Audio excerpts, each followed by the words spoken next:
Bonjour, je suis Alan Rich.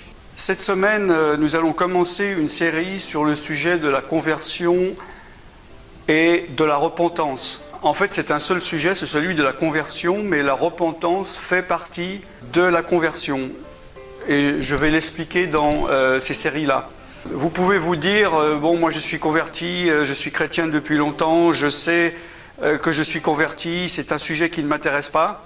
Ce qu'il faut comprendre, c'est que le thème abordé concerne deux aspects. C'est exactement le même principe pour le nouveau venu qui se convertit et le chrétien, qu'il soit chrétien depuis peu ou depuis très longtemps, et qui fait une erreur, qui pêche et qui doit revenir à Dieu. Donc, cela vous concerne beaucoup. Il va y avoir beaucoup de versets. Alors, si vous êtes sérieux dans l'étude de la Bible, si la Bible est votre rocher, est votre source doctrinale sur laquelle vous vous basez, il serait peut-être bien de vous munir d'un papier et d'un stylo pour écrire tout cela. Alléluia. La conversion. Qu'est-ce que c'est la conversion ? Qu'est-ce que ça veut dire ?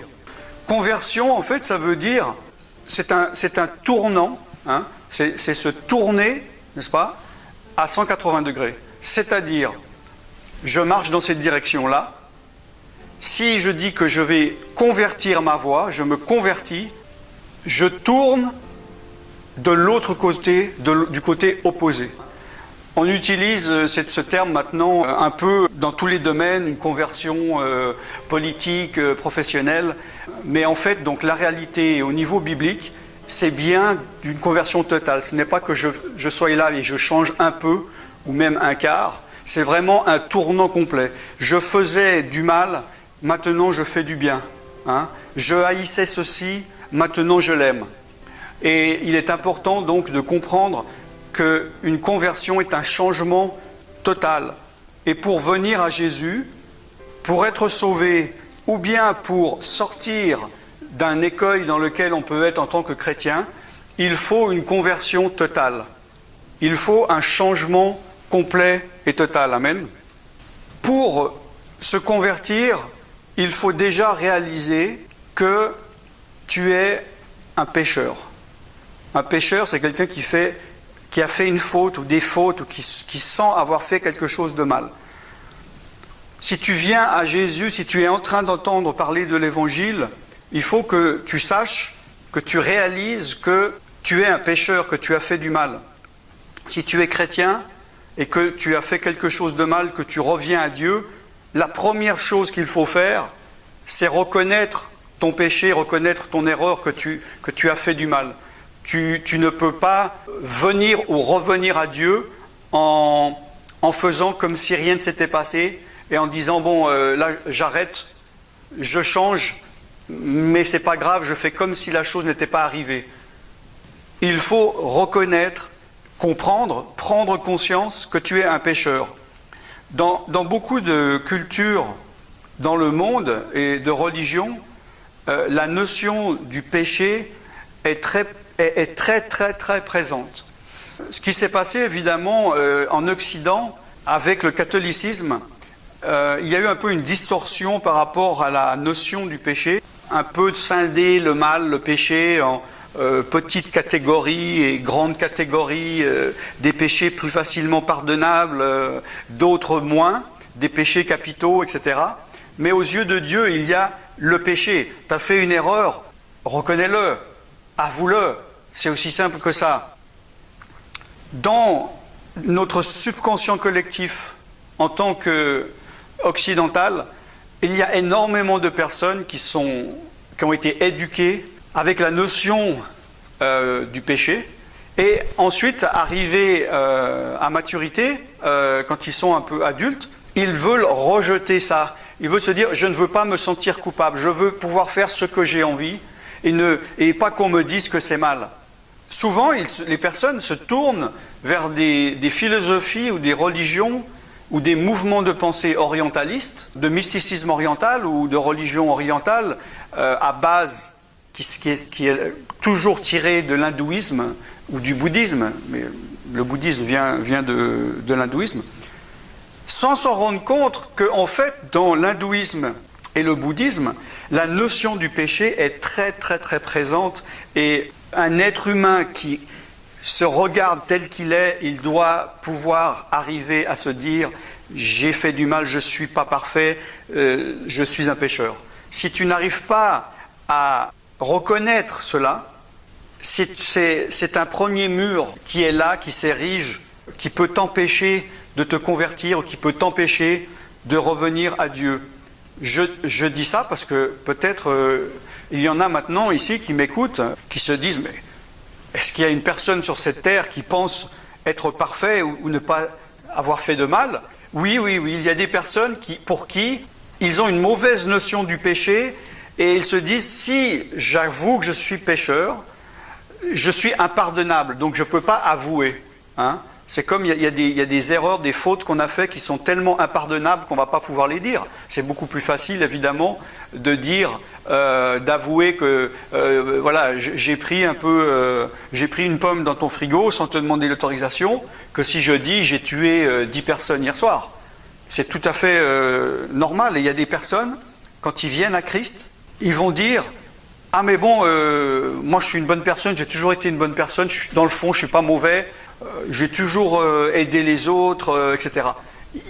Ils n'arrivent pas à réaliser qu'ils sont pécheurs. Et ça, évidemment, c'est une chose qui vient avec le temps où l'Esprit de Dieu va te révéler, te montrer ton état de pécheur.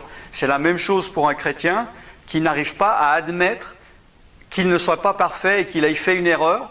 Et quand il a fait une erreur ou quand il a péché, au lieu de reconnaître son péché, il fait comme s'il ne l'avait pas fait, il l'oublie, il dit « bon, c'est oublié, j'ai fait une erreur ». Donc, c'est le premier point dans le principe de la conversion, comprendre et reconnaître que tu es un pécheur ou que tu as péché. D'accord ? Nous voyons dans la parole de Dieu, dans Romains chapitre 3, verset 23, « car tous ont péché et sont privés de la gloire de Dieu ». Tous, c'est tous les êtres humains. Tout être humain qui est né sur cette terre a été pécheur et a péché, à part une personne, et nous allons en parler tout à l'heure, et cette personne, bien sûr, c'est Jésus-Christ, et j'expliquerai pourquoi. Dans Romains 3, verset 9, Paul dit « Nous avons prouvé que tous, juifs et grecs, sont sous l'empire du péché. » Alors évidemment, à l'époque, lui, il parlait des gens qui étaient autour de lui, les juifs, les grecs. Maintenant, on pourrait dire tous ont péché, les athées, les hindouistes, les bouddhistes, peu importe. Tout le monde a péché. D'ailleurs, il est dit dans Romains 11, 32, « Car Dieu a renfermé tous les hommes dans la désobéissance pour faire miséricorde à tous. » D'accord ? Dans Ecclésiaste chapitre 7, verset 20, « Non, il n'y a sur la terre point d'homme juste, aucun homme juste qui fasse le bien et qui ne pêche jamais. » D'accord ? Également, dans 1 Jean, chapitre 1, le verset 8, plus 10. On reviendra plus tard au verset 9. Et là, il s'adressait à des chrétiens. Donc là, c'est pour toi qui es chrétien. Écoute ça. « Si tu dis que tu n'as pas de péché, tu te séduis toi-même et la vérité n'est point en toi. Si tu dis que tu n'as pas péché, tu fais Dieu menteur et sa parole n'est point en toi. » C'est très puissant. Je répète, si tu es chrétien et tu te dis « Non, moi j'ai jamais péché, depuis que je suis né de nouveau, je ne fais pas de péché, je n'ai pas d'erreur. » Si tu dis, 1 Jean 1,8, si tu dis que tu n'as pas de péché, tu te séduis toi-même et la vérité n'est pas en toi. Si tu dis que tu n'as pas péché, tu fais Dieu menteur et sa parole n'est point en toi. Donc c'est très puissant. Ça, c'est la première étape. Je rappelle que toutes ces étapes sont des prises de conscience à avoir.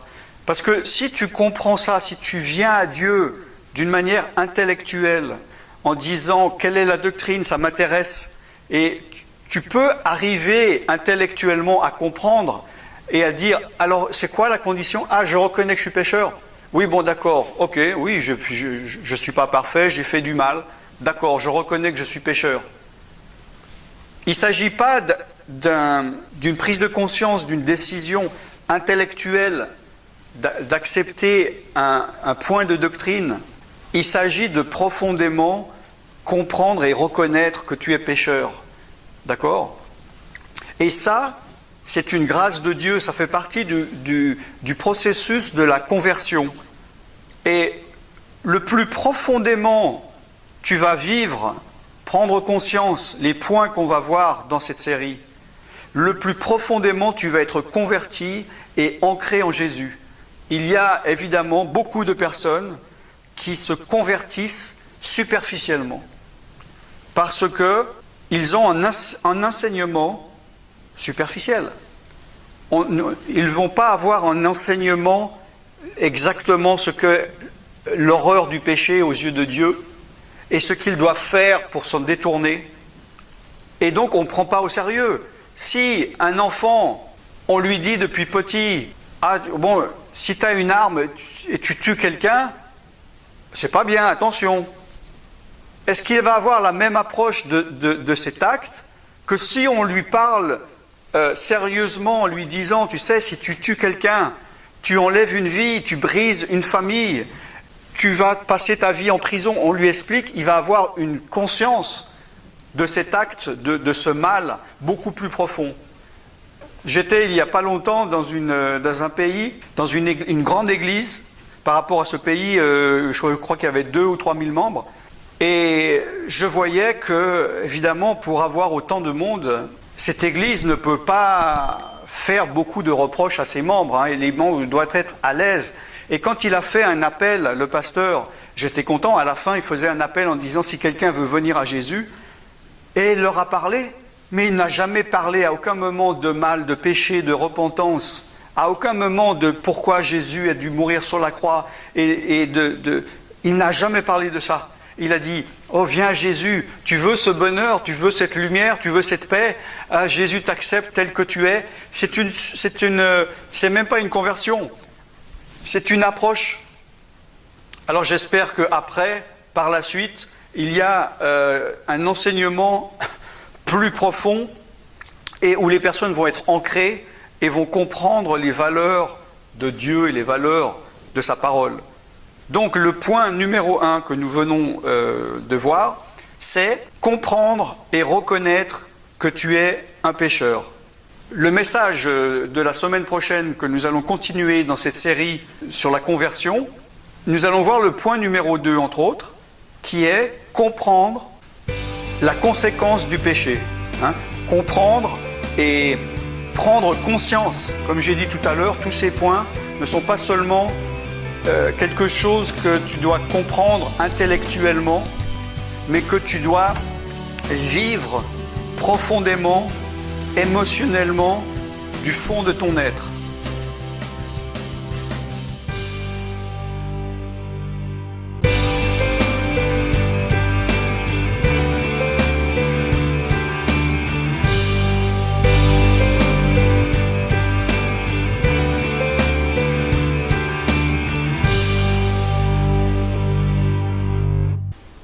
Bonjour, je suis Alan Rich, bienvenue dans cette nouvelle émission de C'est dans la Bible.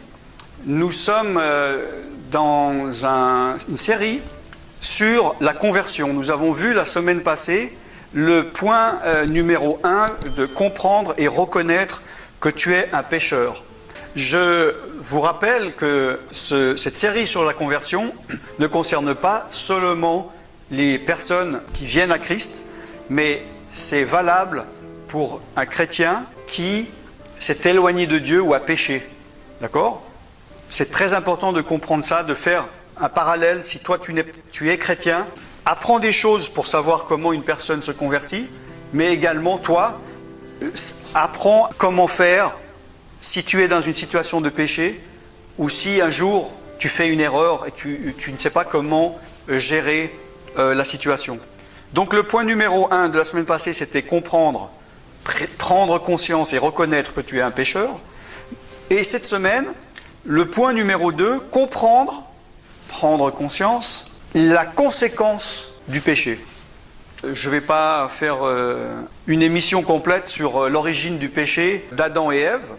Ça sera peut-être pour une autre émission. D'ailleurs, j'ai fait, vous pouvez regarder dans les archives, une émission qui parlait du péché originel en 2 parties, où nous voyons comment Ève s'est fait séduire par le serpent. Grosso modo, l'homme était en paix avec Dieu et Dieu lui a dit « Obéis, fais ce que tu veux, donc, et voilà toute la liberté que tu as, voici toute la bénédiction que tu as. Mais ne pêche pas, et la seule chose que je te demande, c'est de ne pas toucher ce fruit, de ne pas manger le fruit de l'arbre de la connaissance du bien et du mal. Sinon, tu mourras. » Et il l'a fait, il est mort. Pas physiquement, immédiatement, dans les 5 minutes, mais il est mort dans son esprit, dans son âme et dans son corps. La mort, la corruption est rentrée dans le monde. C'est pour cela que le dernier ennemi qui sera vaincu par l'agneau, c'est la mort, qui sera jeté dans le lac de feu. Amen, alléluia. Et nous voyons également dans le Nouveau Testament, dans la Nouvelle Alliance, dans le livre des Romains au chapitre 6, verset 23, que le salaire du péché, c'est la mort. Le salaire, c'est quelque chose que l'on nous doit pour un service que l'on rend. Si un patron, il m'engage, il va me dire « Ok, viens travailler une journée, ou bien viens m'aider à déménager mes affaires et je vais te donner un salaire. Je vais te donner 10 euros ou je vais te donner 100 euros. » C'est une chose que tu vas recevoir. Et là, il est dit, le salaire du péché, c'est la mort. Il n'est pas dit seulement la conséquence, mais le salaire. C'est une chose qui est due. Tu as fait quelque chose, on te doit quelque chose. C'est une conséquence qui ne peut pas être séparée de la cause. Donc le salaire du péché, c'est la mort. Nous voyons également dans l'Ancien Testament, dans le livre d'Ézéchiel, au chapitre 18, au verset 4, l'âme qui pêche, donc la personne, l'homme qui pêche, c'est celle qui mourra. Et nous voyons ce que je disais tout à l'heure dans Genèse 2, 17, Dieu qui dit à Adam, « Tu ne mangeras pas de l'arbre de la connaissance du bien et du mal, car le jour où tu en mangeras, tu mourras. » Ou tu mourras certainement, ou tu mourras en hébreu. Donc, le salaire, la conséquence du péché est très grave. C'est la mort. On va passer rapidement au point numéro 3, parce que vous allez comprendre des choses par rapport au point numéro 3. Le point numéro 3, c'est comprendre, réaliser, prendre conscience que Jésus-Christ a payé ton péché sur la croix. C'est-à-dire, tu as fait quelque chose qui a eu une conséquence. Tu as une dette. Et Jésus l'a payé pour toi. Jésus a pris le salaire pour toi. Bien sûr, quand on parle de salaire, comme je l'ai fait tout à l'heure, dans un travail, c'est gratifiant. En travaillant, on a de l'argent. Avec cet argent, on peut vivre. Mais là, évidemment, dans ce sens-là, ce n'est pas dans le bon sens. C'est une conséquence négative. Et Jésus-Christ a payé la conséquence, a reçu le salaire de ton péché, de mon péché, des conséquences de ton péché et du péché de l'humanité entière. Et cette conséquence, c'est quoi? C'est la mort. Et la mort, c'est la malédiction. Jésus-Christ n'est pas simplement... le prix du péché, ce n'était pas simplement pour Jésus de cesser de vivre. Si la mort, c'est arrêter de respirer en pleine santé, qu'il avait à peu près 33 ans, on peut se dire, ah, il a dû mourir. Il a renoncé à sa vie, il avait encore peut-être 20 ans devant lui. Et pour payer ma dette, il a arrêté de vivre. Mais il faut comprendre que le salaire, quand on parle du salaire du péché, c'est la mort. Le salaire du péché, c'est beaucoup plus que ça. Il est dit dans la parole de Dieu, nous allons le voir, que Jésus-Christ a pris toute ta malédiction. Donc tu n'as plus à vivre ta malédiction. Il a pris tout ton péché, il a pris toutes tes maladies. La colère de Dieu qui était sur toi est tombée sur lui. Il a été, mais spirituellement, psychologiquement, massacré. Parce qu'on voit souvent le côté physique. Pour ceux qui ont vu le film de la Passion du Christ, les historiens disent, oui, c'est violent, mais c'est sûrement comme ça que ça s'est passé. Moi, quand j'étais petit, dans les années 60, on voyait des films avec Jésus, un petit peu de sang là. Mais là, le film de la Passion est très violent. On voit qu'il était, on peut dire, massacré physiquement. Mais ce qu'il faut comprendre, c'est que ce n'était pas seulement sur son corps. Il a été massacré de cette manière, psychologiquement et spirituellement. Dieu l'a abandonné. Il a perdu la raison. Il est devenu Il a perdu tout, il a été maudit alors qu'il n'avait rien fait. Il a dit, Père, mais pourquoi m'as-tu abandonné? Je ne vais pas rentrer dans le sujet maintenant, mais il a reçu donc toute la malédiction, toute la mort, toute la colère de Dieu qui devait tomber sur toi est tombée sur Jésus. Il faut comprendre aussi pourquoi il a pu le faire. Pourquoi est-ce que, par exemple, ton père, ta mère, ton voisin, ta femme, ton mari n'auraient pas pu dire « Ok, je vais mourir à ta place pour payer ton péché ». C'est que, comme j'ai dit, ce n'est pas simplement la mort physique. Et seule une personne qui n'avait pas péché pouvait porter ton péché. Et Jésus-Christ était sans péché, il n'avait jamais péché, il était pur. C'est l'agneau de Dieu qui ôte le péché du monde. Amen. C'est pour cela qu'il a pu non seulement mourir pour toi, mais pour l'humanité entière. Nous verrons dans un prochain programme, n'est-ce pas, qui est Jésus, la personnalité spirituelle de Jésus-Christ. Il faut donc que tu puisses venir à Jésus-Christ. Comme j'ai dit tout à l'heure que comprendre la conséquence des péchés, c'est important. Comprendre la conséquence des péchés et reconnaître qu'on est pécheur, c'est une grâce que Dieu nous fait. Et venir à Jésus, c'est aussi une grâce que Dieu nous fait. D'ailleurs, Jésus a dit dans Jean chapitre 6 au verset 44, « Nulle personne ne peut venir à moi si le Père ne l'attire, si le Père qui m'a envoyé ne l'attire, et je le ressusciterai au dernier jour. » C'est pour ça que toi qui parles à des personnes de Jésus depuis longtemps et tu dis pourquoi ils ne viennent pas, j'ai parlé, j'ai tout fait pour les convaincre. Écoute, si la personne ne veut pas venir pour l'instant, tu ne peux pas le forcer, premièrement. Et deuxièmement, personne ne peut venir à Jésus si Dieu le Père ne l'attire à Jésus-Christ. C'est dans la Bible, tu peux vérifier. Nous voyons que Dieu ne veut pas que tu meures, ne veut pas que tu périsses. Dans ce verset très très connu de Jean 3, verset 16, on va aussi voir le 17. « Car Dieu a tant aimé le monde qu'il a donné son Fils unique, afin que quiconque croit en lui ne périsse pas, mais qu'il ait la vie éternelle. Dieu, en effet, n'a pas envoyé son Fils dans le monde pour qu'il juge le monde, mais pour que le monde soit sauvé par lui. » D'accord ? Donc Dieu a aimé le monde et Dieu n'a pas voulu que le monde finisse son éternité, vu que nous sommes une âme éternelle, loin de lui, donc dans les tourments pour l'éternité. Donc, parce qu'il l'a aimé, il a envoyé son Fils Jésus-Christ, qui a accepté de venir, afin qu'on ne périsse pas et qu'on reçoive la vie éternelle. Donc Jésus n'est pas venu pour juger le monde, mais pour que le monde soit jugé par lui. Amen. Un jour, oui, Jésus va juger les gens. D'ailleurs, les gens sont déjà jugés. Nous ne passerons pas en jugement, car Jésus a été jugé à notre place. La parole de Dieu dit que le Père a remis tout jugement au Fils. Et il y aura un jour du jugement, le jugement dernier. Nous voyons dans Galates chapitre 3 au verset 13 que Christ nous a rachetés de la malédiction de la loi, étant devenu malédiction pour nous. C'est ce que je disais tout à l'heure. Jésus étant devenu malédiction pour toi, il t'a racheté de ta malédiction. Ne te dis pas, je dois vivre la malédiction de mes ancêtres, je dois vivre la malédiction qu'on m'a inculquée durant de ma naissance, peu importe. Cette malédiction, tu n'as plus à la vivre. Tu es maintenant sous une nouvelle alliance, tu es né de nouveau, tu es une nouvelle créature et tu peux vivre sous la nouvelle bénédiction, mais il faut que tu prennes conscience de cela.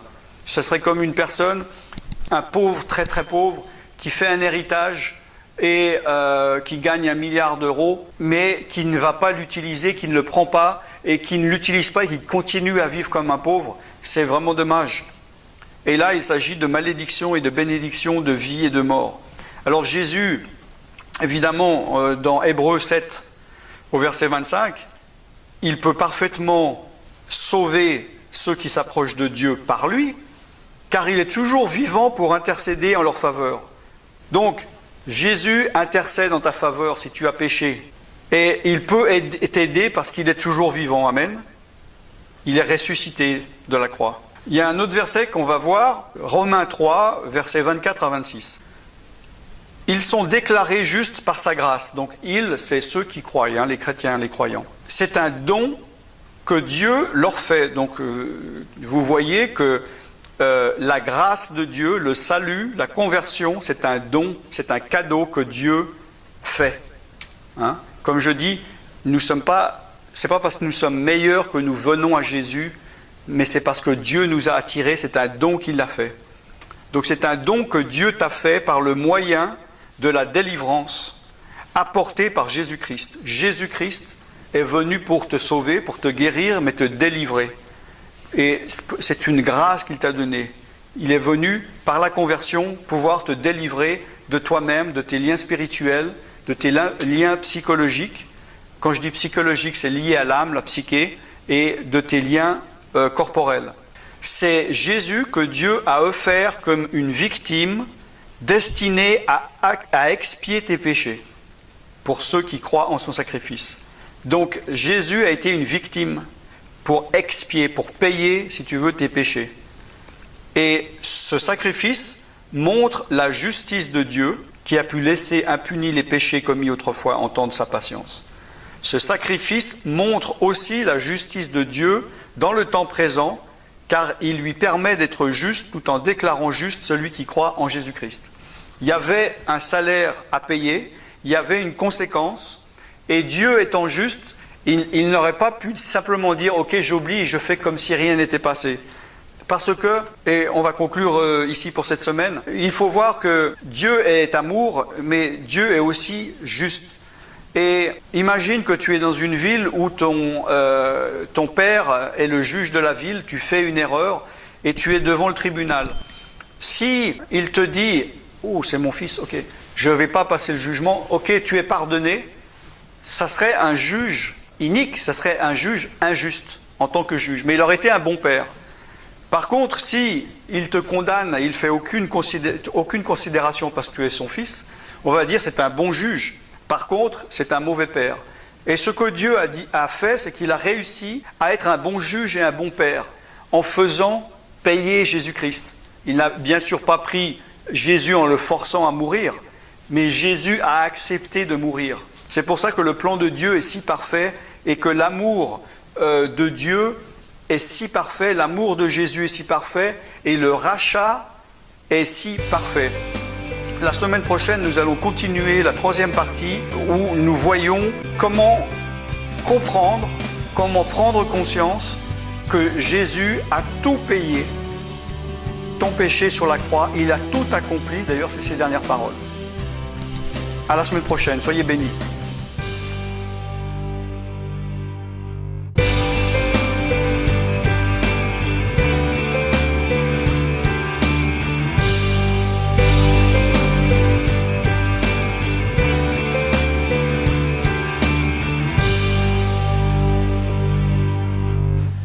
Bonjour, je suis Alan Rich. Nous sommes cette semaine dans la troisième partie d'une série sur la conversion. Vous êtes à l'émission C'est dans la Bible. Ne manquez pas les épisodes précédents.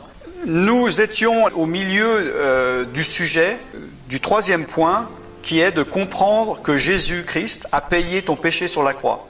Nous avons vu le point numéro 1, qu'il faut que tu réalises que tu es pécheur. Le point numéro 2, de comprendre la conséquence du péché. Et là, nous allons achever le troisième point, de réaliser, de comprendre comment et pourquoi Jésus-Christ a pu payer ta dette, a pu payer tout ton péché sur la croix. Nous avons vu donc, nous sommes arrêtés dans Hébreux 7, 25, que Jésus peut te sauver parfaitement, toi qui t'approches de Dieu, par Jésus, par lui, car il est toujours vivant pour intercéder en ta faveur. On voit aussi dans 1 Pierre 2, 24, que c'est Jésus qui a porté lui-même tes péchés en son corps sur le bois, afin que, mort au péché, tu vives pour la justice. Amen. Lui, par les meurtrissures duquel tu as été guéri. Par ces meurtrissures. Et non seulement, on pense souvent, je sais bien, quand on pense aux meurtrissures, on pense aux meurtrissures physiques. Mais j'ai dit la semaine passée que Jésus n'a pas seulement été meurtri dans son corps, mais il a été meurtri dans son âme et il a été meurtri dans son esprit. C'était une meurtrissure totale. Je pense que Jésus-Christ a souffert beaucoup plus, a payé un prix beaucoup plus grand qu'une majorité de chrétiens pensent. Sinon, on ne se comporterait pas de la manière dont on se comporte. C'est un peu, pour certains, on a peut-être eu une conversion à la légère. Dire, ah, tu sais que t'es pas parfait? Ah bon, oui, mais Jésus est mort sur la croix, viens à lui et puis tout va aller. Ah bon, super, je suis content, Jésus est mort. Mais tu as peut-être besoin d'une conversion plus profonde. Nous devons... La conversion, pour moi, c'est pas simplement une chose qui se passe une fois dans la vie, pendant une réunion ou en lisant la Bible, et qui se passe entre 5 minutes ou quelques jours, et qu'on a tout compris. C'est plus on avance dans la vie chrétienne, plus on doit se convertir profondément et comprendre notre état et comprendre ce que Jésus a fait sur la croix et comprendre la grâce. Moi, ça fait 35 ans que je suis converti et jour après jour, je comprends de plus en plus ce que Jésus a fait sur la croix. Et je sais que je ne comprends rien du tout. Je pense que le jour où je serai devant lui, devant son trône, et qu'il me révélera la vraie meurtrissure, le vrai prix qu'il a payé pour moi, je serai vraiment étonné. Et on ne peut pas rester debout devant lui sans le remercier et être reconnaissant. Amen. Il est confirmé évidemment par l'Ancien Testament dans Isaïe, chapitre 53, versets 4 à 6, que ce sont tes souffrances qu'il a portées. Ce sont tes douleurs qu'il s'est chargé. Nous l'avons considéré comme puni, frappé de Dieu et humilié. Mais il était blessé pour tes péchés. Il était brisé pour tes iniquités. Le châtiment qui te donne la paix est tombé sur lui. Et c'est par ses meurtrissures que tu es guéri. Il est dit, nous étions tous comme errants comme des brebis, chacun suivait sa propre voie, et l'Éternel a fait retomber sur lui l'iniquité de nous tous. Le châtiment qui te donne la paix est tombé sur lui. Si maintenant tu as pu être délivré, si tu es en paix, si tu retournes dans ton passé et tu regardes d'où Jésus est venu te chercher, les délivrances que tu as eues, c'est pas simplement comme ça, mais c'est parce que Jésus a porté les conséquences de ton mal, et parce que ton châtiment est tombé sur lui, tu peux avoir la paix et que tu as la paix en ce moment. Donc, il faut être reconnaissant. Nous avons vu, nous allons récapituler, le point 1, il faut comprendre et reconnaître que tu es pécheur. Point 2, il faut comprendre la conséquence du péché. Le point 3, comprendre que Jésus-Christ a payé ton péché en mourant sur la croix. Et maintenant le point 4, il faut comprendre que tu ne peux pas racheter ton péché par toi-même, mais c'est un don, c'est une grâce. Parce que peut-être que tu te rends compte et tu dis oui, je suis d'accord avec le fait que je suis un pécheur, je suis d'accord que je dois changer. Même peut-être tu peux te dire je suis d'accord, je comprends que Jésus a porté des péchés ou a porté mes péchés, mais je dois aussi porter mes péchés, je dois payer des conséquences, je peux en partie me racheter. Et je pense que ça, c'est pas du tout biblique et c'est amoindrir le sacrifice de Jésus sur la croix. Malheureusement, dans l'Église, c'est souvent enseigné de dire qu'il faut payer des conséquences. Jésus a payé, mais il faut aussi qu'on paye. Ce n'est pas biblique. Et ça enlève tout le sens de l'acte de Jésus-Christ sur la croix. Et il ne faut surtout pas oublier que dans les 7 paroles que Jésus-Christ a dit lorsqu'il était sur la croix, sa dernière, avant de rendre l'âme, c'était « Tout est accompli ». Si tout est accompli, que veux-tu faire de plus? Je t'engage par exemple, je te dis voilà ma maison, elle est vraiment en désordre, je te donne le week-end, balaye tout, nettoie tout, je ne veux plus voir de poussière. La personne ensuite te dit voilà c'est fait, tout est accompli, tout est fait, il n'y a plus de poussière. Si c'est la réalité, je viens, oui en effet, il l'a fait parfaitement, il n'y a plus de poussière. Pourquoi devrais-je dire oui bon il a passé la poussière mais je vais quand même passer la poussière derrière? D'accord? Alors pourquoi dire oui Jésus a tout accompli, oui Jésus a porté tous mes péchés, oui le sacrifice de Jésus-Christ a été parfait, et vouloir se sacrifier soi-même, vouloir comme en rajouter, c'est amoindrir le sacrifice de Jésus-Christ. C'est très important qu'il faut comprendre que tu ne peux pas te racheter toi-même. Je parle là, comme je l'ai dit, non seulement aux personnes qui viendraient, qui sont en train de venir à Jésus et qui se convertissent, Mais je parle aussi aux chrétiens, parce qu'il y a des chrétiens qui vivent des choses terribles, parce qu'ils viennent à Jésus, ils comprennent le principe du péché. Bon, je suis pécheur, voilà, je me convertis, je suis né de nouveau, voilà. Mais une fois qu'ils sont chrétiens, c'est comme si là on ne leur pardonne plus rien. C'est comme s'ils devraient être parfaits immédiatement. Il y a beaucoup d'enseignants, malheureusement, qui disent maintenant tu ne peux plus être imparfait. Dieu ne te pardonnera pas, les frères ne te pardonneront pas si tu fais des erreurs. Et plus tu es avancé en âge avec Jésus, plus tu as d'expérience, moins on va te pardonner. Alors que la Bible dit bien, dans 1 Jean 1, verset 9, donc si nous confessons nos péchés, il est fidèle et juste pour vous pardonner, vous purifier de toute iniquité. Et là, Jean, il parlait à des chrétiens, et à des chrétiens engagés.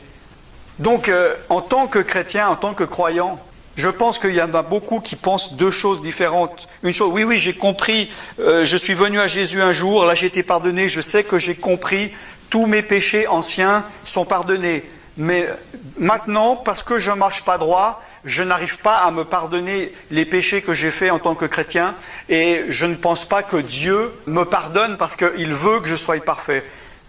Oui, la Bible dit « Sois parfait parce que Dieu est parfait ». Oui, mais je pense qu'il faut tendre à la perfection. Il faut tendre à la perfection, mais si quelqu'un a péché, il y a le sang de Jésus.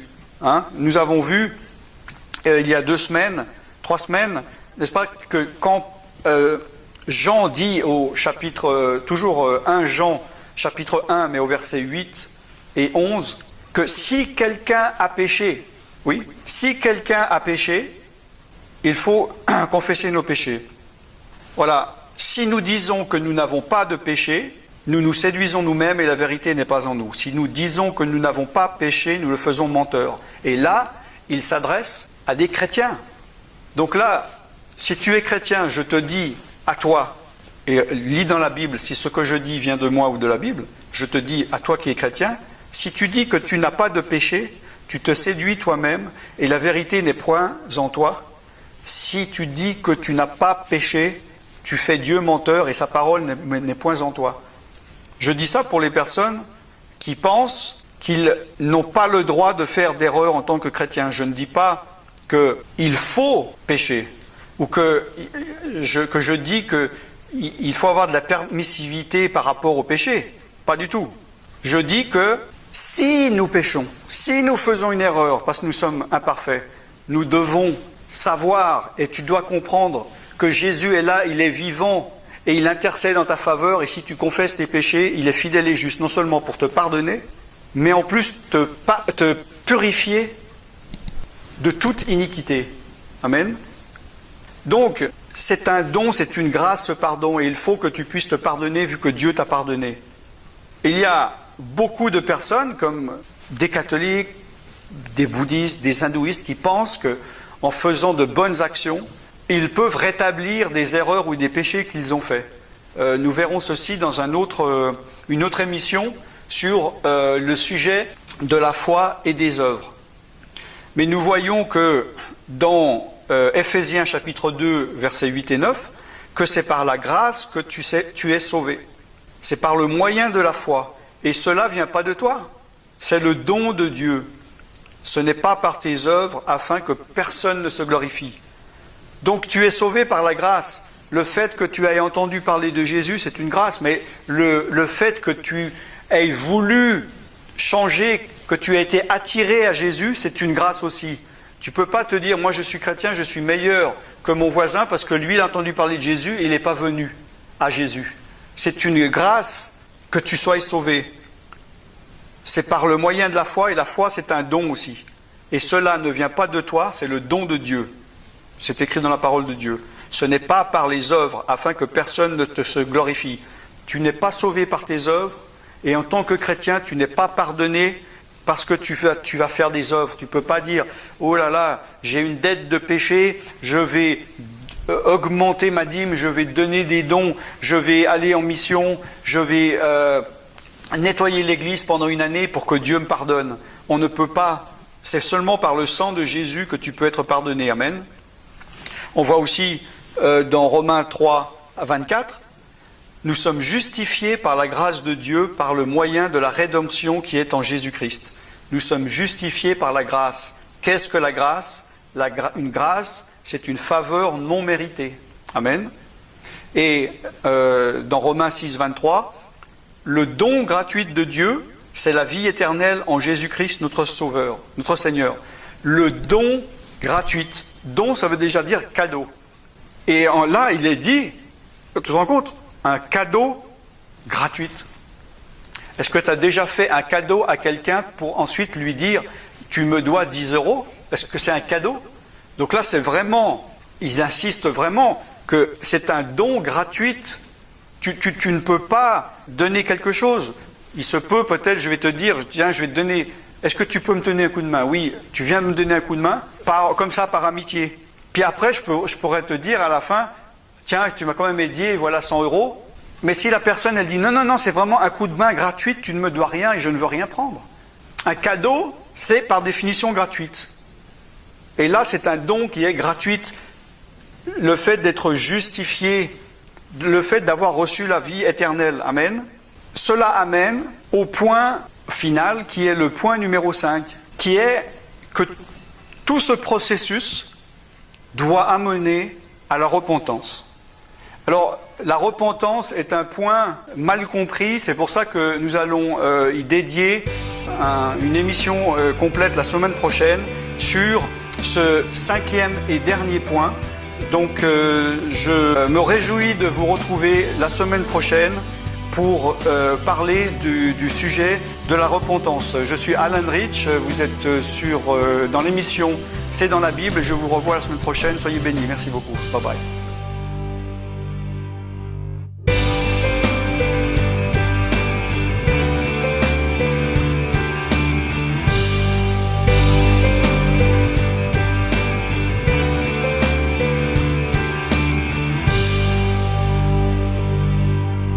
Bonjour, je suis Alan Rich, vous êtes bien à l'émission C'est dans la Bible.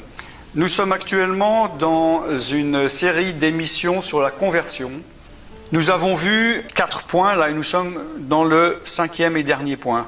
Donc nous avons vu que pour la conversion, il faut 1. Comprendre et reconnaître que tu es un pécheur. 2. Comprendre la conséquence du péché. 3. Comprendre que Jésus-Christ a payé ton prix sur la croix. 4. Comprendre que tu ne peux pas racheter ton péché toi-même, vu que c'est un don ou une grâce. Quand je dis comprendre, c'est prendre conscience, réaliser, et non pas comprendre intellectuellement. Et là, le point 5 de cette émission, c'est la repentance. C'est-à-dire que ces 4 points doivent t'amener à la repentance. Il y a une logique en toute chose, et il y a certaines fois, n'est-ce pas, si je veux aller au premier étage, je vais passer une première marche qui va me mener à la deuxième, à la troisième, à la quatrième, qui va me mener au premier étage. Et là, tous ces points-là ont pour but de nous amener à la repentance. Qu'est-ce que c'est la repentance? Et comment est-ce que ça fonctionne? Et pourquoi est-ce que tu dois te repentir? Comme les émissions précédentes par rapport au thème qu'on a parlé, et d'autant plus la conversion, c'est un sujet qui est non seulement pour les personnes qui sont en train de venir à Jésus ou qui vont venir à Jésus, mais surtout, et on oublie souvent, pour le chrétien. Tu pourrais me dire, non mais moi, je suis venu à Jésus, je me suis converti, je suis né de nouveau, maintenant je suis parfait, je ne vois pas pourquoi je me repentirais de choses que j'aurais fait. C'est que si tu penses comme ça, je pense que tu as un problème. Peut-être le problème de te dire moi je ne pêche pas, ou je ne pêche plus, ou mes péchés sont déjà pardonnés, je peux faire ce que je veux. Regarde bien les émissions précédentes, lis la parole, demande à l'Esprit de Dieu, car il faut que nous marchions d'une manière humble devant Dieu et de comprendre que si nous devons tendre à la perfection, nous ne sommes pas parfaits. Et que nous pouvons tomber, comme il est dit dans la parole, dans 1 Jean 1, versets 8 à 11, et que le sang de Jésus est là pour nous purifier de toute iniquité, que Jésus est vivant pour nous pardonner, pour intercéder en notre faveur, mais nous devons nous repentir. Alors, nous allons enfin voir ce point. Qu'est-ce que la repentance? Alors, je pourrais commencer par expliquer en disant ce que la repentance n'est pas, parce que c'est ce que la plupart des personnes pensent qu'est la repentance. La plupart des personnes pensent que se repentir, c'est regretter. Alors je vous dis non, parce que le regret, ça fait partie, c'est une des caractéristiques de la repentance, mais ce n'est pas que le regret, la repentance. C'est complètement insuffisant. Je vais vous donner un exemple très clair pour illustrer mes propos. Je prends un exemple, si par exemple tous les jours, en sortant de chez moi, mon voisin il a la porte ouverte, puis il a toujours de l'argent devant sa porte, et puis il n'est pas là, chaque fois, hop, je prends une petite somme. Là, je parle d'un exemple léger, mais ça peut s'appliquer pour n'importe quel péché. Et je prends cet argent, je pars. Et je reviens chez moi, et je suis content, et je me dis, youpi, demain je vais reprendre de l'argent. Donc là, il n'y a aucune repentance. Maintenant, peut-être que j'en parle à quelqu'un et qui me dit, oui, mais c'est pas bien, tu sais, tu prends de l'argent, et je commence à me dire, oui, finalement, c'est pas bien, je regrette de lui prendre son argent. D'accord ? Je regrette. Mais le matin, je reprends et je continue pendant plusieurs années. Tu peux très bien regretter de faire quelque chose et de continuer à le faire. Il y a plein de personnes qui ont des remords de faire ce qu'ils font, mais qui continuent à le faire. Soit parce qu'ils en ont besoin, ou bien ils n'arrivent pas à s'arrêter, ou bien ils se disent, oui, je regrette, mais finalement, quand même, l'avantage que je perçois de ce péché est meilleur que le fait d'arrêter de faire ce péché. La repentance, ce n'est pas que le regret. Le regret fait partie du mécanisme. Il faut, quelque part, à un moment donné, regretter de faire du mal. Si je trompe ma femme, il y a un moment donné, peut-être je vais dire, oh, la pauvre, elle s'imagine rien elle-même et tout ça, et moi je la trompe avec ma voisine, je regrette vraiment, mais que je peux très bien continuer à le faire. Et voilà un deuxième exemple, mais vous pouvez imaginer tous les péchés, tous les sujets possibles et inimaginables, où il est possible donc de faire ça. Donc il faut prendre conscience que déjà c'est mal, nous avons vu dans le point numéro 1, c'est la même chose qu'avec le péché. Si je pense que voler mon voisin c'est pas bien, c'est pas mauvais, pourquoi j'aurais du regret ou pourquoi je le changerais, pourquoi j'arrêterais de le faire? D'accord? Comme je l'ai dit au point numéro 1, on doit réaliser qu'on est un pécheur, donc on doit réaliser que ce que je fais est mal. Je ne vais pas trop approfondir, sinon on va faire trop d'émissions sur ce sujet. Il faut ensuite comprendre les conséquences de ce mal que l'on fait. Si je me dis oui, je regrette de le prendre, mais je me dis mais il n'y a pas de conséquences, il ne réalise pas, il est assez riche, je ne prends pas beaucoup d'argent. Il faut réaliser pourquoi ce que je fais est mauvais, peut-être pour lui, mais aussi seulement pour moi. En effet, la personne, si je prends juste 5 € et la personne est millionnaire, ce n'est pas grave pour lui. Ça ne va rien changer dans sa vie, mais c'est mauvais pour moi car je suis en train de faire quelque chose que je sais est mauvais de faire. C'est un péché. Et il y a des conséquences dans le péché. Donc il faut réaliser que c'est mal, évidemment regretter, et il faut, le troisième point, il faut confesser ce péché. Nous allons voir pourquoi il faut confesser. Le quatrième point, c'est qu'il faut s'en détourner. Et le cinquième point, il faut qu'il y ait des conséquences dans ce changement, que ce changement qui se perd se voit d'une manière ou d'une autre. Alors, nous allons prendre le premier point de la repentance. Donc ces 5 points ne sont pas les mêmes que les 5 points de la conversion. C'est pour ça que je vous dis de bien regarder les émissions précédentes et de regarder dans l'ordre. Dieu déjà nous demande de nous repentir. Il est dit dans Actes chapitre 17 au verset 30 et 31 que Dieu, sans tenir compte des temps d'ignorance, annonce maintenant à tous les hommes, en tout lieu, qu'ils aient à se repentir, parce qu'il a fixé un jour où il jugera le monde selon la justice par l'homme qu'il a désigné, ce dont il a donné à tous une preuve certaine en le ressuscitant des morts. C'est bien sûr Jésus. Donc là, évidemment, ce verset parle des non-convertis. Si tu es non-converti, il faut absolument que tu passes par la repentance. Et nous sommes en train d'expliquer ce qu'est la repentance. Donc le point numéro 1, il faut réaliser, il faut prendre conscience du mal, de l'erreur, de la faute que tu as fait, du péché que tu as fait. Jésus, il n'est pas venu chercher les justes. Si tu te dis oh mais moi j'ai pas fait d'erreur, ok, tu n'es pas mûr, tu n'as pas compris.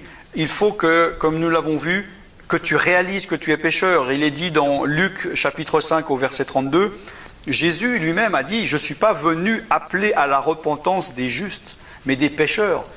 Si tu n'as pas fait d'erreur, comment pourrais-tu te repentir? Quelqu'un avait pensé que je lui avais fait du mal et me dit « Repens-toi et demande pardon ». Mais j'ai dit « Mais comment je peux me repentir de quelque chose que je n'ai pas fait ?» Il faut réaliser avant qu'on a fait une mauvaise chose. On ne peut pas dire « Je n'ai rien fait ». C'est une résistance de dire « Non, non, moi je ne vais pas regretter, je ne vais pas confesser, je ne vais pas me repentir vu que je n'ai pas fait de mal ». C'est la nature humaine qui a une tendance à ne pas vouloir confesser ses péchés, à ne pas vouloir reconnaître ses péchés et se repentir. On voit dans Jérémie chapitre 2 au verset 23, le prophète dit, donc comment dirais-tu, non je ne me suis point souillé, je ne suis pas allé voir les dieux, donc les Baals, mais Dieu dit, le prophète dit, regarde tes pas dans la vallée et reconnais ce que tu as fait. Amen. Retourne-toi, regarde, accepte ce que tu as fait. Regarde, il y a la trace de tes pas dans la vallée où tu étais servir des autres dieux et reconnais ce que tu as fait. On voit dans toujours Jérémie, mais au chapitre 3, au verset 13. Reconnais seulement ton iniquité. Reconnais que tu as été infidèle à l'Éternel ton Dieu et que tu as dirigé ça et là tes pas vers les dieux étrangers sous tout arbre vert et que tu n'as pas écouté ma voix, dit l'Éternel. Reconnais. Reconnais que tu es pécheur. Reconnais ton péché. C'est difficile de confesser ou de reconnaître un péché si on sait qu'il ne va pas être pardonné. Quelqu'un qui aura fait vraiment quelque chose de grave, la femme, elle a trompé son mari a dit, écoute, il y a une chose que jamais je te pardonnerai dans notre mariage, c'est si tu me trompes. Ça serait très très difficile pour elle de reconnaître, parce qu'elle sait qu'il n'y aura pas de pardon. Mais ce qu'il y a de fantastique avec Dieu, c'est que quoi que tu aies fait, à partir du moment où tu t'en détournes, tu le confesses, tu demandes pardon, tu reconnais ton péché, Dieu va te pardonner. Amen. On voit dans Psaume chapitre 38 au verset 19, dans les autres Bibles anglais et tout, c'est le verset 18 parce que les psaumes, en français, ils ont un peu décalé les versets. Mais si vous êtes qu'en français, je vais vous donner seulement les versets en français. Si vous avez une Bible dans une autre langue, ça risque d'être un verset avant ou après selon les chapitres. Donc, psaume 38, 19. « Je reconnais mon iniquité, je suis dans la crainte à cause de mon péché. » David reconnaissait son iniquité. Iniquité, ça veut dire faire quelque chose à outrance, en trop grand nombre. Il y a des choses qui deviennent pernicieuses et péchés parce qu'on le fait trop. On va dire par exemple... Parler, ce n'est pas un péché, mais trop parler, ça peut l'être. Donc, c'est ça l'iniquité. Dans le psaume 51, au verset 5, là encore, il dit « Je reconnais mes transgressions et mon péché est constamment devant moi. » Au verset 6, « J'ai péché contre toi seul et j'ai fait ce qui est mal à tes yeux. » Amen. Donc, il est important de réaliser, de reconnaître ton péché. Tu n'aie pas peur, ne te dis pas « non, jamais je vais pouvoir l'avouer ». Dieu sait déjà. Mais tu peux te dire, moi ça m'est arrivé, de me dire « mais je sais que j'ai péché, je l'ai même par exemple reconnu chez les hommes, je sais que Dieu le sait, mais venir devant Dieu et dire « voilà mon péché », il va me tuer, Dieu. Il va me consumer par le feu. Mais Dieu a fait grâce, amen. Dieu pardonne, Dieu est lent à la colère et miséricordieux, amen. Et si nous confessons nos péchés, si nous nous en détournons, il est fidèle et juste pour nous les pardonner, et son sang nous purifie de toute iniquité, amen. Donc le point numéro 2, c'est évidemment ce fameux regret. Il faut regretter. Je peux dire, voilà un autre cas de figure, je vole l'argent de mon voisin, et de me dire oui, c'est pas bien, mais je ne le regrette pas du tout. Il faut absolument regretter, arriver à pouvoir regretter. Amen. Le point numéro 3, qui est très important et qui est souvent délaissé ou mal compris par les chrétiens, surtout chez les protestants ou chez les évangéliques, c'est qu'il faut confesser. Il faut confesser nos péchés. Bien sûr que dans la Bible, nous savons que nulle part il est parlé de confesser ses péchés à un prêtre, à un pasteur ou à un ancien. Il y a un passage où il est parlé de confesser vos fautes entre frères, c'est autre chose. Mais là, il s'agit de la confession des péchés. Dieu a instauré un principe ce qu'il y a dans le cœur, il faut que ça puisse sortir pour être justifié. Reconnaître tout ça en nous, prendre conscience, regretter et se dire je vais m'en détourner, c'est une chose, mais il faut absolument venir à Dieu et dire pardonne-moi, j'ai fait ça, j'ai volé de l'argent à mon voisin, j'ai volé pendant tant de temps, je te demande pardon. J'ai rencontré beaucoup de chrétiens qui m'ont dit Jésus est merveilleux, Jésus m'a pardonné. Quand je suis venu à Jésus, on m'a dit que tous mes péchés sont pardonnés, j'ai dit à Jésus ah ben merci, alléluia, point final. Et quand la personne a péché aussi dans sa vie chrétienne, oh, Jésus, de toute façon, il est mort sur la croix, tout est accompli, il m'a pardonné. J'ai plus allé dans mon passé pour demander pardon. Donc en fait, des personnes n'ont jamais confessé les péchés. Et moi je pense qu'il est important de le faire, comme je l'ai dit plusieurs fois dans cette série. 1 Jean, chapitre 1, versets 8 à 11, qui parlait à des chrétiens qu'il faut confesser ses péchés et alors il nous purifiera par son sang. Et que Jésus est toujours vivant pour intercéder en notre faveur. S'il intercède en notre faveur, c'est bien par rapport à mes péchés présents. Est-ce que tu penses que Jésus va... si tu viens à Jésus à l'âge de 20 ans et que tu vas mourir à 70 ans, Jésus pendant 50 ans va intercéder pour tes péchés du passé? Non. Jésus intercède pour toi, pour les imperfections que tu as maintenant. Et il ne faut pas simplement dire « Oups, c'est vrai, ou pardon, j'ai fait ça, oh, j'arrête, puis le sang de Jésus me purifie. » Viens à Dieu au nom de Jésus-Christ et dis-lui « Seigneur Jésus, pardonne-moi. Nomme un chat, j'ai volé. Je me suis trompé par des propres raisonnements. Je n'ai pas voulu accepter, mais c'est du vol. Je n'aurais pas dû. Pardonne-moi, j'ai volé pendant 1 année à mon voisin, 5 € tous les jours, je te demande pardon. » Il faut faire ça pour ces péchés, pour que tu ne les ailles plus sur la conscience. Sors-les de ton système. On voit dans 2 Chroniques, chapitre 6, versets 37 à 39, « S'ils rentrent en eux-mêmes dans le pays où ils seront captifs, s'ils reviennent à toi en t'adressant des supplications, dans le pays de leur captivité, et qu'ils disent « Nous avons péché, nous avons commis des iniquités, nous avons fait le mal. » S'ils reviennent à toi de tout leur cœur et de toute leur âme, dans le pays de leur captivité, où ils ont été emmenés captifs, s'ils t'adressent des prières, les regards tournés vers leur pays que tu as donné à leur père, vers la ville que tu as choisie et vers la maison que j'ai bâtie à ton nom. Exauce des cieux, du lieu de ta demeure, leurs prières et leurs supplications, et fais leur droit. Pardonne à ton peuple ses péchés contre toi. Amen. Donc je pourrais dire, si je m'adresse à toi, si tu rentres en toi-même, là où tu es captif, peut-être tu es captif d'un péché que tu as commis. Si tu reviens à toi et tu adresses des supplications dans ce pays de captivité, et que tu dis à Dieu, j'ai péché, j'ai commis des iniquités, j'ai fait le mal. Si tu reviens à Dieu de tout ton cœur, de toute ton âme, depuis là où tu es, n'attends pas d'être meilleur, d'arrêter là où tu es, dans ton pays de captivité, là où tu es été amené captif. Si tu adresses tes prières, les regards tournés vers le pays qu'il t'a donné, vers la ville que Dieu a choisie, Dieu va t'exaucer des cieux. Amen.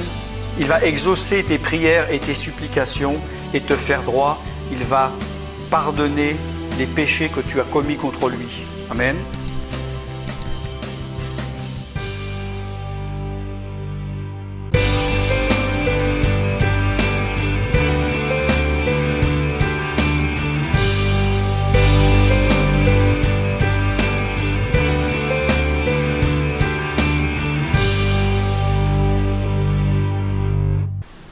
Cette semaine, nous sommes dans la série sur la conversion et nous sommes en train de voir le sujet de la conversion.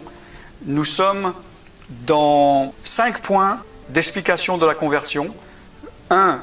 Réaliser, prendre conscience le mal, l'erreur, la faute que tu as fait. 2. Il faut la regretter. 3. Il faut la confesser. 4. Il faut s'en détourner. Et 5. Il faut produire des fruits dignes de repentance, que l'on voie un changement. Amen. Et là, nous étions en train de voir la semaine passée le fait de la confesser. Nous sommes donc au point numéro 3 de la confession. Nous voyons cette semaine dans Lévitique, chapitre 26, versets 40 à 42. « Ils confesseront leur iniquité et les iniquités de leurs pères, les transgressions qu'ils ont commises envers moi, et la résistance qu'ils m'ont opposée. » Là, c'est Dieu qui parle. « Péchés à cause desquels moi aussi je leur résisterai et les mènerai dans le pays de leurs ennemis. Et alors leur cœur incirconcis s'humiliera et ils paieront la dette de leur iniquité. Je me souviendrai de mon alliance avec Jacob et je me souviendrai de mon alliance avec Isaac et de mon alliance avec Abraham et je me souviendrai du pays. » Il est dit, si tu confesses tes iniquités et les iniquités de tes pères, si tu confesses les transgressions que tu as commises envers Dieu, si tu confesses la résistance que tu as opposée, Dieu se souviendra des promesses et Dieu va te pardonner. Maintenant, évidemment, nous sommes dans la nouvelle alliance et nous avons, par la grâce de Dieu, le sang de Jésus-Christ. Ne manquez pas les épisodes précédents pour bien comprendre le contexte, parce que là, vous avez sûrement l'impression d'arriver au milieu d'un thème profond et c'est normal car c'est le cas. Il est dit dans 1 Jean, pour nous qui sommes sous la nouvelle alliance, chapitre 1, verset 9, « Si tu confesses tes péchés, il est fidèle et juste pour te les pardonner et pour te purifier de toute iniquité. » Je rappelle que Jean s'adressait à des chrétiens. On voit aussi donc c'est pour la nouvelle alliance, parce que des personnes me disent « Oui, mais ça c'est dans la loi, nous ne sommes plus sous la loi. » Voilà encore un deuxième passage dans Actes, chapitre 19 au verset 18. « Plusieurs de ceux qui avaient cru venaient confesser et déclarer ce qu'ils avaient fait. » Il n'y a pas de honte. On peut confesser à un frère, ou dire, voilà, il y a des fois, vous savez, il y a des choses qu'on dit à Dieu seulement. Il y a des péchés, moi j'aimerais que personne ne connaisse, que je confessais à Dieu. Mais il y a des choses, peut-être que ça me ferait vraiment du bien à mon âme, à moi-même, que j'arrive à le confesser à un frère ou une sœur ou en public. Ça montre déjà que tu es humble, ça montre que tu reconnais l'état où tu es et ça peut aider des personnes qui peut-être n'arrivent pas à les confesser. On voit aussi dans Marc chapitre 1 verset 5, dans tout le pays de la Judée, tous les habitants de Jérusalem se rendaient auprès de lui, donc de Jean-Baptiste, et confessaient leurs péchés. Et ils se faisaient baptiser par lui dans le fleuve du Jourdain. Parce qu'il ne faut pas oublier que le baptême de Jean-Baptiste était le baptême d'eau, était symbole du baptême de la repentance.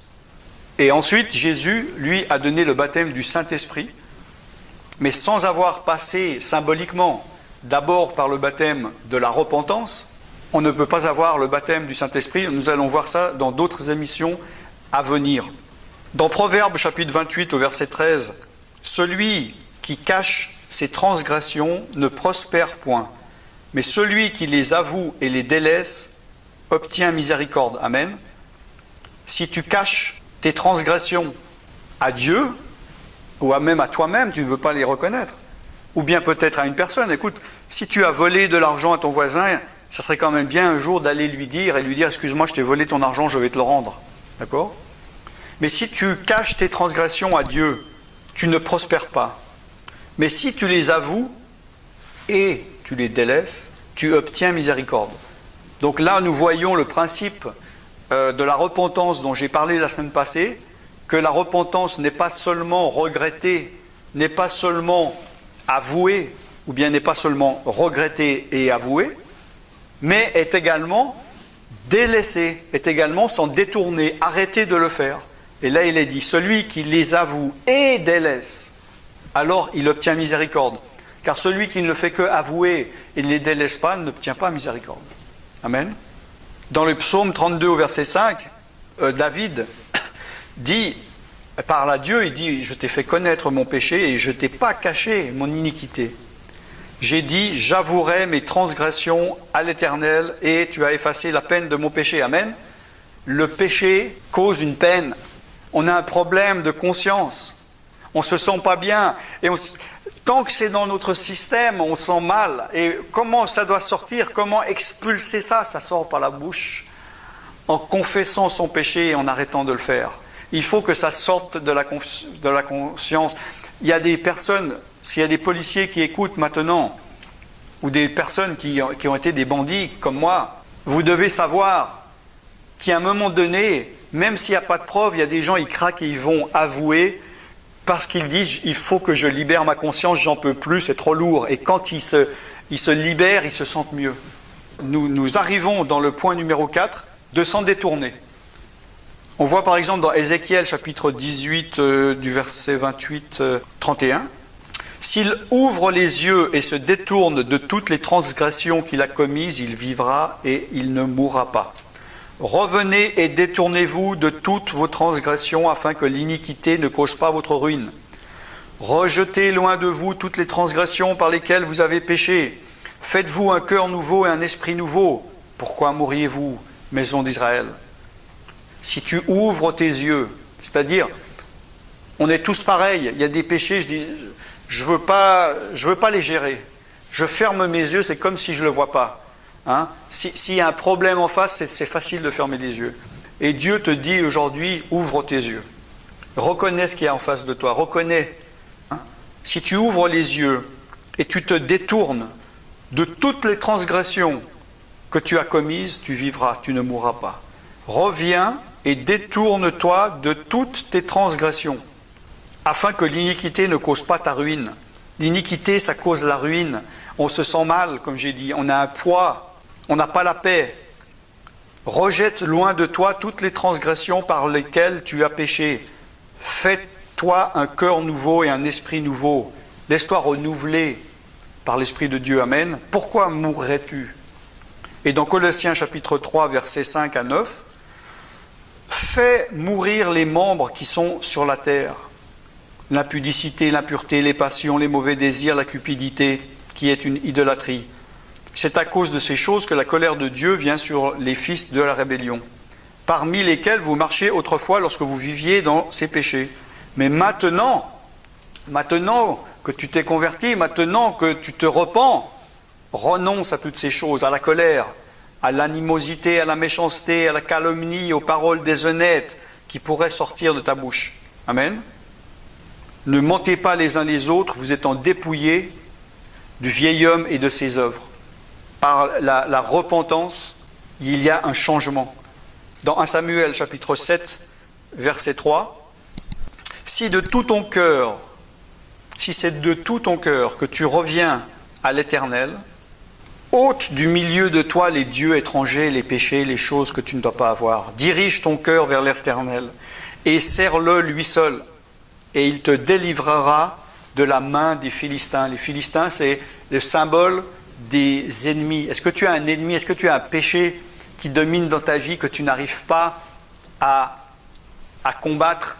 Ou plutôt, tu n'arrêtes pas de le combattre, mais tu n'arrives pas à le vaincre. Et c'est comme s'il est le plus fort. Mais si c'est de tout ton cœur que tu reviens à l'Éternel et que tu ôtes du milieu de toi les dieux étrangers, que tu diriges ton cœur vers l'Éternel et que tu le sers lui seul, il te délivrera de la main de ces esprits, de la main de ce péché. Amen. Et donc le point final numéro 5 par rapport à la repentance et à la conversion, c'est que lorsqu'il y a une véritable repentance, il y a forcément un changement. C'est impossible de dire que tu t'es repenti s'il n'y a pas un changement. C'est que tu as manqué quelque chose. Peut-être que tu n'as fait qu'une partie. Comme je dis, tu as peut-être uniquement regretté. Si il y a de l'eau pure dans une bouteille, que je dis, il y a un demi-litre d'eau dans une bouteille d'1 litre, et je mets un demi-litre de sirop de fraise, c'est pas possible que ça soit de l'eau blanche, transparente. Elle va être rouge, elle va être rosée, d'accord ? Donc c'est impossible s'il n'y a pas de conversion, qu'il n'y a pas de changement. S'il n'y a pas de changement, c'est que la conversion n'a pas été faite complètement. que la repentance n'a pas été profonde et n'a pas respecté les 4 points que je viens de donner.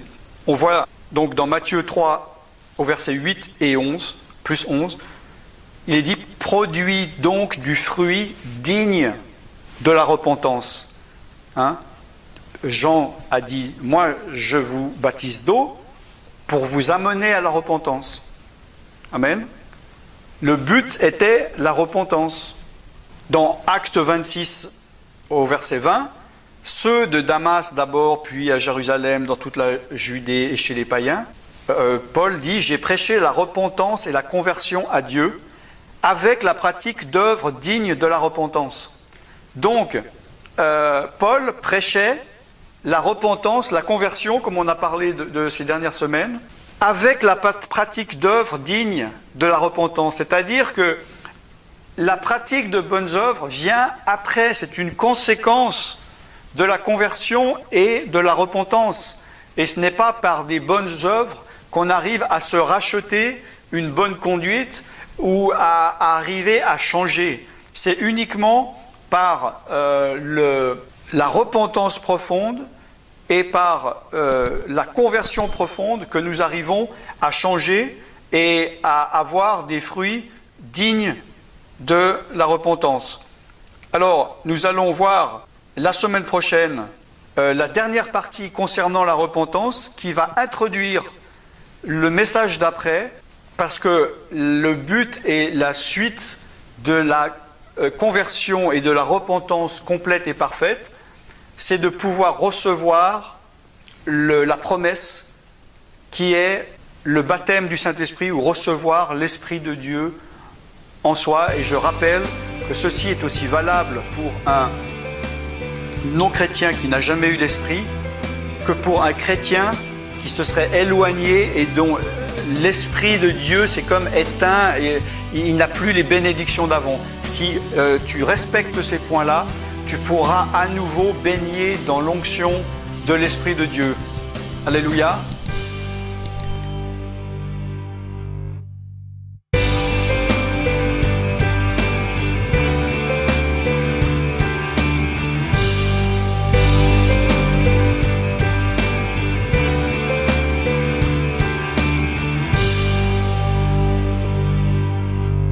Bonjour, je suis Alan Rich, bienvenue à l'émission C'est dans la Bible. Nous sommes dans la dernière émission de la série concernant la conversion et la repentance. Donc là, nous parlons de la repentance et la semaine prochaine, cela va nous amener à recevoir l'Esprit de Dieu. Concernant la repentance, nous avons vu plusieurs points, je ne vais pas y revenir. Nous voyons que la repentance est une chose très importante et qui a été en fait le premier message du Nouveau Testament. On voit par exemple dans Luc 3.3, Jean-Baptiste, qui est dit, il alla dans tout le pays des environs du Jourdain, prêchant quoi? Le baptême de repentance pour la rémission des péchés. Donc nous voyons que le baptême que Jean faisait était le baptême, évidemment on dit, et c'est le cas, qu'il s'agit du baptême d'eau.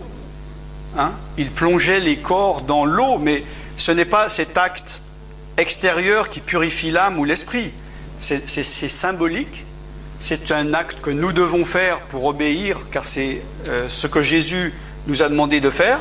Mais là, on parle souvent du baptême d'eau. Si on dit, est-ce que tu as été baptisé? On va dire, tu parles de quoi? Du baptême d'eau ou du baptême du Saint-Esprit? C'est un peu les deux seuls baptêmes ou les termes qu'on utilise ou qu'on connaît. Et là, nous voyons qu'il est dit qu'il prêchait pas le baptême d'eau, mais le baptême de repentance. Et ceux qui se repentaient se faisaient baptiser d'eau.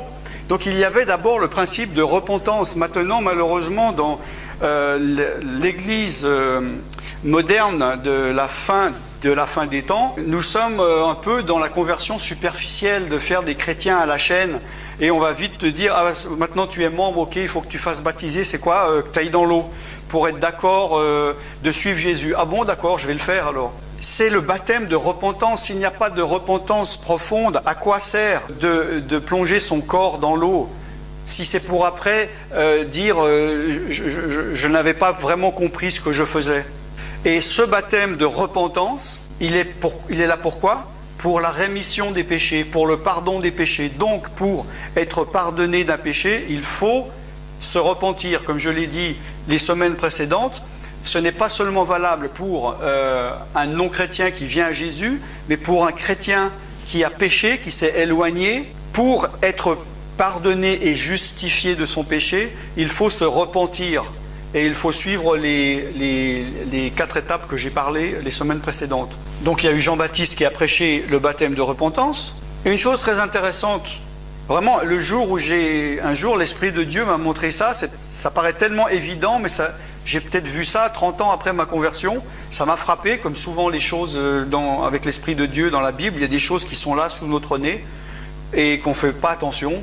Dans Matthieu 4, 17, nous voyons Jésus, après son baptême d'eau, évidemment, lui, il n'a pas besoin de se repentir vu qu'il n'a pas péché. Même Jean a dit, mais toi, mais c'est moi qui devrais me faire baptiser. Et Jésus, il n'a pas dit, oui, mais moi je dois me repentir ou j'ai des péchés, mais il a dit, il faut le faire pour le faire, pour respecter les choses. À partir de là, quand Jésus a été baptisé d'eau et que l'Esprit de Dieu est venu sur lui, comme une colombe, Jésus commença à prêcher et à dire quoi ? Venez, le royaume de Dieu est arrivé. Non. Quel est le premier mot de Jésus-Christ dans la première alliance, dans le premier livre de la première alliance ? Repentez-vous, car le royaume des cieux est proche. C'est le premier mot que nous voyons dire dans le Nouveau Testament de Jésus. Il part et il dit « repentez-vous ». C'est là où nous voyons l'importance de la repentance qui est tellement négligé actuellement dans l'Église moderne. Et il a dit aussi, Jésus, dans Luc 15, verset 7, « Il y aura plus de joie dans le ciel pour un seul pécheur qui se repent que pour 99 justes qui n'ont pas besoin de repentance. » Si tu crois que tu es juste, tu n'as pas besoin de repentance. Mais si tu crois que tu es juste, il faudrait peut-être venir humblement devant Dieu et demander à Dieu si tu n'as pas besoin de révélation sur toi-même ou sur ta condition. Nous voyons aussi les disciples, dans Marc 6, 12, ils partirent et prêchèrent quoi ? La repentance. On dit souvent, on fait abstraction de ce mot, mais là nous voyons Jean-Baptiste, Jésus-Christ, les disciples qui prêchaient le baptême de repentance ou qui prêchaient la repentance. C'est une chose donc très importante et c'est la base. C'est repentez-vous. C'est le début, c'est le commencement. S'il n'y a pas de repentance, il n'y a pas de pardon, il n'y a pas de guérison, il n'y a pas de délivrance, il n'y a pas de salut, il n'y a pas de justification, il n'y a pas de purification comme nous le voyons dans 1 Jean chapitre 1 verset 9 que j'ai souvent mentionné dans cette série. Évidemment, la prédication, le message de la repentance avait été aussi prophétisé. Ce n'est pas une chose nouvelle qui est venue avec le Nouveau Testament. La semaine passée, nous avons vu plusieurs versets de l'Ancien Testament. Dans Luc 24, versets 46 et 47, « Ainsi il est écrit, donc dans la première alliance, que le Christ souffrirait et qu'il ressusciterait des morts le 3e jour, et que la repentance et le pardon des péchés seraient prêchés en son nom, donc au nom de Jésus-Christ, à toutes les nations, en commençant par Jérusalem. » Donc, quand Jésus nous dit « prêchez la bonne nouvelle à toutes les nations », il faut prêcher la repentance et le pardon des péchés. C'est ça la bonne nouvelle. Dieu veut que tu te repentes de ton péché. Dans 2 Corinthiens 7, chapitre 7, versets 9 à 10, Paul dit « Je me réjouis à cette heure, non pas que tu as été attristé, mais que ta tristesse t'a porté à la repentance.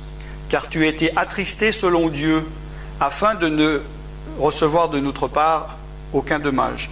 En effet, la tristesse selon Dieu produit une repentance à salut, dont on ne se repent jamais, tandis que la tristesse du monde produit la mort. On ne doit pas se dire, oui, mais j'ai pas envie d'être triste, j'ai pas envie de passer par des mauvais moments. Si tu es malade, tu dois aller voir le médecin, et le médecin il risque de faire quelque chose qui fait un peu mal, mais c'est pour ton bien, c'est pour te guérir. Si tu as péché, tu dois passer par la tristesse de la repentance. Si tu n'as pas de tristesse dans le péché que tu as fait, ce n'est pas une repentance profonde, elle ne va pas être durable. Tu vas dire, oups, par exemple dans l'exemple que j'avais donné dans l'autre message, si quand je vole un peu 5 € tous les jours à mon voisin et que je n'ai pas une repentance profonde, je vais dire oups, oui je suis triste de le voler, je vais arrêter 2-3 jours et après je vais recommencer parce que ce n'était pas une repentance profonde. Amen. Dans 2 Timothée 2, versets 25 et 26, donc il parle de l'homme de Dieu qui doit redresser avec douceur les adversaires, dans l'espérance que Dieu leur donnera la repentance pour arriver à la connaissance de la vérité et que revenus à leur bon sens, ils se dégageront des pièges du diable qui s'est emparé d'eux pour les soumettre à sa volonté. Donc là nous voyons que par la repentance qui est donnée par Dieu, il est dit là, que Dieu donne la repentance, c'est une prière que tu peux faire, de dire écoute, moi j'ai le cœur tellement dur, j'arrive pas à me repentir ou j'ai pas envie de me repentir, aide-moi de moi-même, sauve-moi de moi-même, de mon cœur dur et froid et comme de la pierre et sèche comme du sable, fais-moi la grâce de la repentance. Parce que cette repentance t'amènera à la connaissance de la vérité. La repentance va t'amener à avoir de la connaissance de la vérité et connaître la vérité, c'est la liberté. Et le fait de te repentir, en arrivant à la connaissance de la vérité, tu vas revenir à ton bon sens et tu arriveras à te dégager des pièges du diable qui s'est emparé de toi.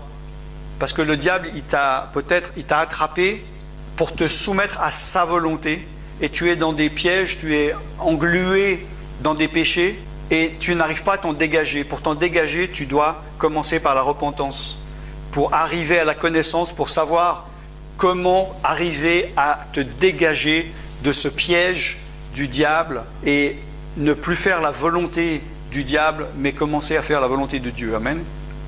Dans Romains chapitre 2, verset 4, « Méprises-tu les richesses de sa bonté, de sa patience, de Dieu donc, ne reconnaissant pas que la bonté de Dieu te pousse à la repentance ?» La bonté de Dieu devrait te pousser à la repentance et non pas profiter de la bonté de Dieu. Amen. Dieu veut que nous parvenions tous à la repentance. Dans 2 Pierre, chapitre 3, verset 9, « Le Seigneur ne tarde pas dans l'accomplissement de la promesse, comme quelques-uns le croient, mais il use de patience envers toi, ne voulant pas que tu périsses, mais voulant que tu arrives à la repentance. » Dieu veut, parce qu'il sait que tant que tu ne passes pas par la repentance, tu ne vas pas pouvoir aller plus loin, tu ne vas pas pouvoir te dégager du piège du diable. C'est un passage obligé, amen. Et dans Luc 13, 3, parce que si tu ne te repens pas, tu périras, amen. Il faut également pardonner au frère qui te fait du mal et qui se repent. Nous voyons dans Luc 17, 3, si ton frère a péché, reprends-le. S'il se repent, pardonne-lui. C'est très important de pardonner, de savoir pardonner. On mélange souvent un péché, que dans l'exemple par exemple où il est dit oui, ôte le mal de toi, et dès qu'une personne fait une erreur, le pasteur va mettre la personne en dehors de l'église. Mais là c'est dans le cas, il est clair, de personnes qui pêchent exprès, qui n'ont aucune intention de changer et qui peuvent être une mauvaise influence pour les autres. Mais si une personne a fait un péché et qu'il se repent, qu'il demande pardon, la Bible nous demande, s'il se repent, de le pardonner. Il faut que tu ailles de la grâce envers ton frère. Comment veux-tu que Dieu vivre la grâce de Dieu pour ta vie si toi tu n'arrives pas à avoir de la grâce et du pardon pour ton frère qui t'a offensé? Comme il est dit, c'est la parabole de la personne où Jésus dit, il a remis une dette par exemple de 10 000 € et il sort de là, il voit quelqu'un qui lui doit 10 € et il lui dit maintenant tu vas payer sinon je te jette en prison, et lui dit on t'a fait miséricorde, tu devrais faire miséricorde aux autres. Amen. Et si tu n'as pas compris, si tu n'as pas de grâce et de pardon envers les autres, c'est que tu n'as pas vraiment compris la grâce et le pardon que Dieu a eu envers toi, ou bien que tu n'arrives pas ou tu ne sais pas comment te pardonner. Donc nous allons conclure là-dessus. Ce qui va nous amener dans l'émission de la semaine prochaine à ne surtout pas manquer que l'étape après la repentance, donc ça te permettra de pouvoir mettre en pratique, c'est de pouvoir recevoir l'Esprit de Dieu. Puisqu'il est dit dans Actes 3, 19, 20, « Repens-toi et convertis-toi pour que tes péchés soient effacés, afin que des temps de rafraîchissement viennent de la part du Seigneur et qu'il envoie celui qui t'a été destiné, Jésus-Christ. » Amen.